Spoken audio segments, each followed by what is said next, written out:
Crime scene investigators are often called upon to collect physical evidence from a wide variety of environments. In this video, Tom and Randy Ashmore will demonstrate the CSI Pro metal detector's ability to pinpoint targets hidden within their training facility's evidence gardens. Ashmore Enterprises specializes in training law enforcement, military, and evidence technician personnel how to effectively use a metal detector to recover crime scene evidence. Hello, I'm Tom Ashmore from Tom Ashmore Enterprises. Today we are going to examine different ways of finding weapons and material that is strewn about in hard to locate areas.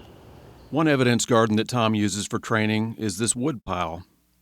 Here he demonstrates to evidence recovery trainees that the CSI Pro can be used to locate a cached weapon.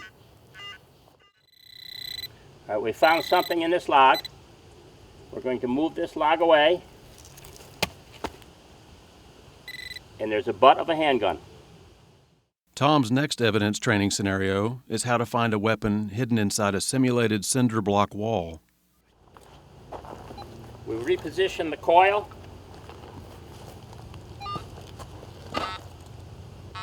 We're getting a good signal in the blocks.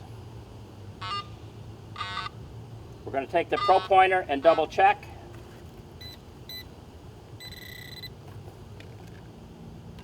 Getting a good signal there. Although these are just quick demonstrations, Tom is showing the CSI Pro's true versatility. It can also be used to locate targets under wood flooring. All right, here we're going to examine a simulated floorboard, looking for contraband. Get a good signal right here.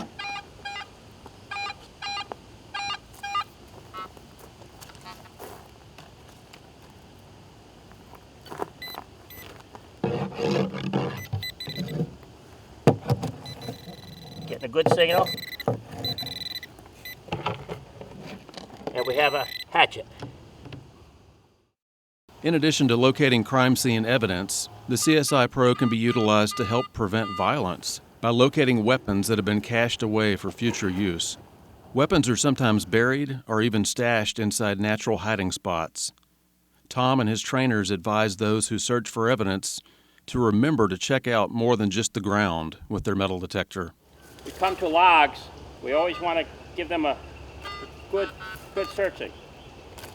This one, we're noticing a signal all the way through it, which piques our curiosity.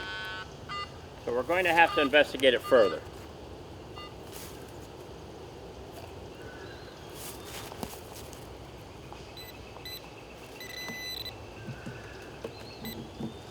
We've definitely got something in here.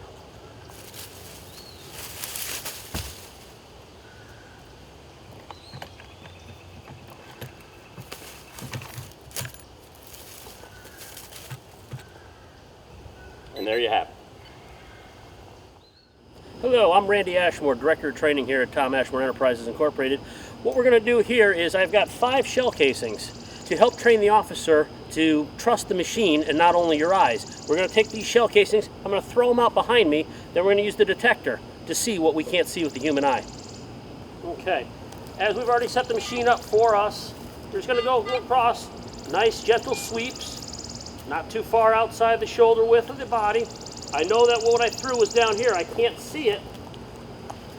Now I'm just going to sweep and check and find what I can see. As I get closer to something, I can use the pinpoint mode, or I can just go over the ground. And I can tell there's a shell casing right here under this wood chip. That's one. Getting a lot of activity over here, and I have 2 more. 2, 3.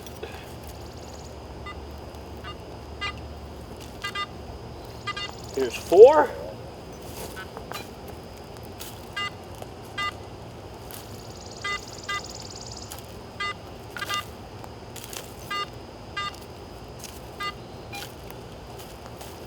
And here's 5. In a relatively short period of time, we were able to find 5 shell casings that were invisible to the human eye using this machine right here. As you can see, what we just did over here, finding those shell casings was very quick, very easy. Now understand that this is a training environment, and what we have set up, we know what we've thrown out there. We've already eliminated the possibility of other garbage and trash that would be out in the real world. Now, if we do encounter that type of situation where we've got pull tabs and nails and other things that are out in the ground naturally, we can run those through different programs built into the system, elimination, discrimination, sensitivity settings, that'll help me narrow down exactly what I'm looking for, being shell casings. But we will check it all out to make sure that we have what we need. Fired bullets and spent casings can be vital evidence for forensic scientists, but where they end up can make them challenging to recover at times. Okay, sometimes the targets we're looking for are very small and very minute. The Garrett CSI Pro has the ability to find small targets, but they may be difficult to sort out. We have a target here. We know there's something there. Now the trick is to find it.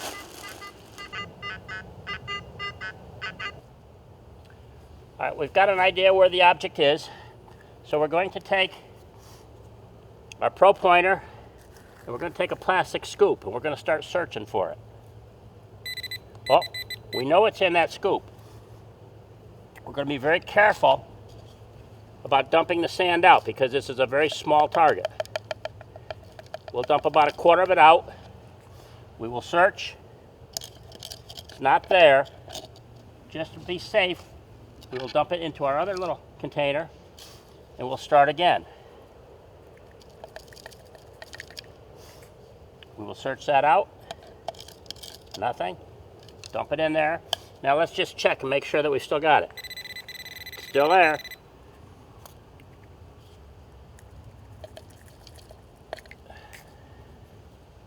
Nothing. Still there. Pick it out. A .22 caliber head. Sometimes in a running gun battle, the bullets aren't just laying on the ground, they could end up in buildings or in trees. So we have to learn to examine things at different heights and elevations. Notice we're getting a good signal in this tree. It's about almost 6 feet off the ground. We're going to examine it with a Pro pointer. We're getting good noise. We've got something in there. We look, we can actually see the back of a bullet. That could be the evidence that we needed. What we have here is a basic campground setup. And the reason we use this scenario is a couple years ago out in the Midwest, there was an escaped convict who was known for killing police officers. And they did capture him, but when they did, they asked him how come he didn't return fire. And he said because his firearms were hidden around the camp and he could not get to it. What we're going to do here is we're going to show you some places that are not seen by the naked eye that might have some hidden weapons.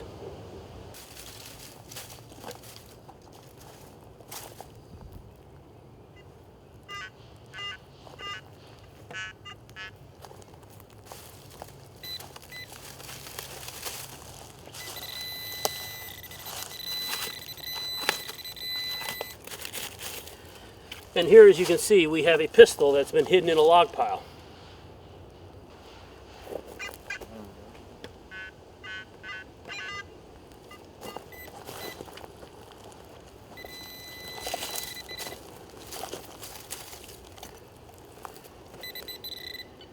And here you can see that we have a booby trap signaling device.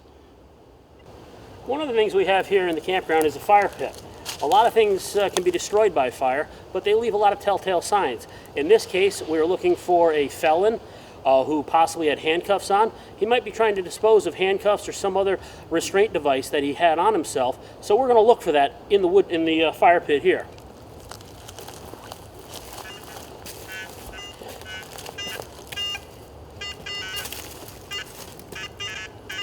Getting a lot of signal. That could be from the metal tripod here, so I'm going to go closer with the Pro pointer. Definitely have something in here. We have a set of handcuffs. Around the fire pit, quite often where people sit, they like to stash, if they're bad guys, like to stash some weapons easy at hand. So what we're going to do is we're going to check around the fire pit here and see if there's anything that we could find that might be used as a weapon against us as law enforcement.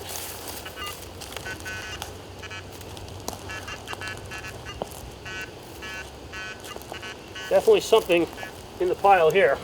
Again, we use our Pro pointer, narrow it down, and look. I have a homemade shank.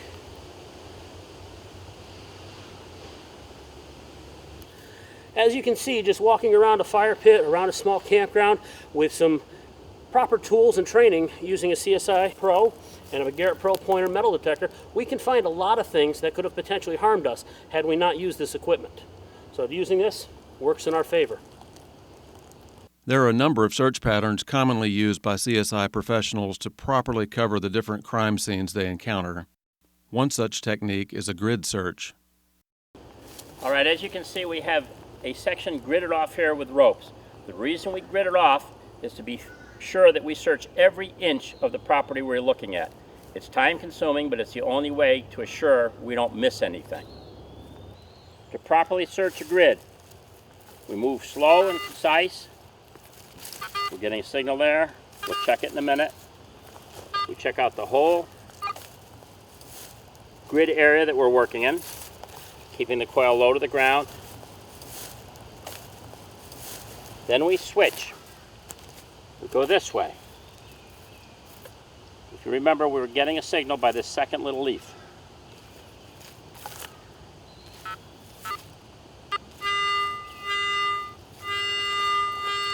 We will stop and see what that is.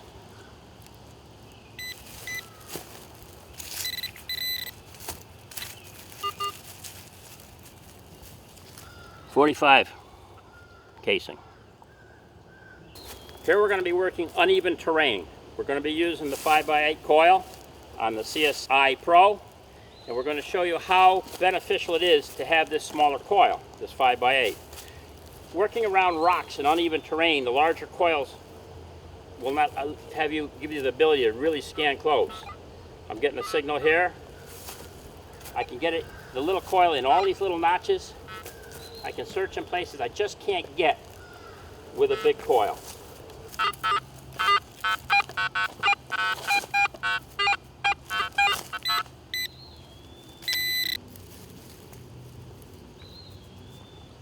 Grenade pin.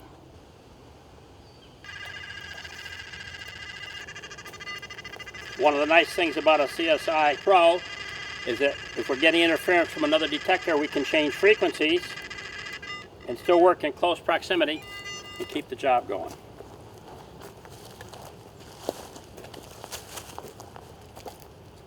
A good feature on the CSI Pro is its audible tones. It has three distinct different tones depending on what the target is identifying. And those tones are important because it helps more information on the target will give you a better idea of what you have. You've got a low tone used for ferrous or metals of that nature, of iron, and then the higher tones depending on the size and quantity and type that you're finding. We're going to go take a look at each. I got 3 different items on the ground here, and we're going to listen to those tones and see what we can find.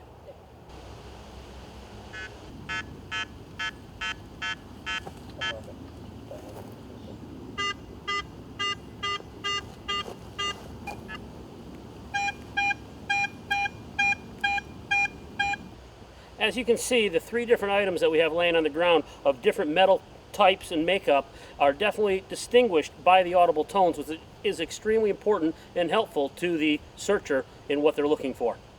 Proper training and full knowledge of the CSI Pro's features are essential to its successful deployment. Proper technique is also very important. During the operation and the use of any metal detector, the CSI Pro is no different than any other metal detector in that when you're sweeping, you want to keep a nice steady motion parallel to the ground. You don't want to lift it, such as this right here, which some people have a tendency to do because you're going to be losing coverage area. You're going to make an imaginary figure 8. Okay, a nice easy motion, walking ahead, half step at a time. You want to imagine in your mind that you're going down a lane of approximately 3 feet wide. Take your time. You don't want to miss any possible targets. Anything that's deeper may be buried quite deep, and you want to be able to hear even the faintest of signals. So you want to take a nice, easy sweeping motion, just like this.